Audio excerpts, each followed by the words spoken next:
મિત્રો, શું ગરમીમાં તમારા કે તમારા બાળકના નાકમાંથી અચાનક લોહી નીકળે છે? આવું થવાથી ઘણા લોકો ડરી જાય છે, પરંતુ હંમેશા તેનું કારણ કોઈ ગંભીર બીમારી હોય એવું જરૂરી નથી. ગરમીના દિવસોમાં તાપમાન ખૂબ વધી જાય છે. તેના કારણે નાકની અંદરની નાની રક્તવાહિનીઓ સૂકી અને નાજુક બની શકે છે. જ્યારે આ નસો ફાટી જાય છે ત્યારે નાકમાંથી લોહી નીકળવાની સમસ્યા થઈ શકે છે. શરીરમાં પાણીની કમી એટલે કે ડિહાઇડ્રેશન પણ એક મહત્વનું કારણ બની શકે છે. આ ઉપરાંત ખૂબ ગરમ અને સૂકી હવા, વારંવાર નાક ખંજવાળવું અથવા જોરથી નાક સાફ કરવાથી પણ આ સમસ્યા થઈ શકે છે. આવી સ્થિતિમાં ગભરાવવું નહીં.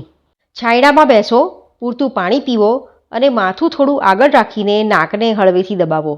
પરંતુ જો વારંવાર નાકમાંથી લોહી નીકળે અથવા લાંબા સમય સુધી બંધ ન થાય તો ડૉક્ટરની સલાહ જરૂર લેવી.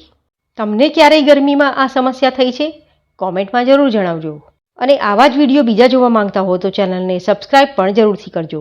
વિડીયો જોવા માટે ખૂબ ખૂબ આભાર. ફરીથી મળીશું, ત્યાં સુધી આવજો.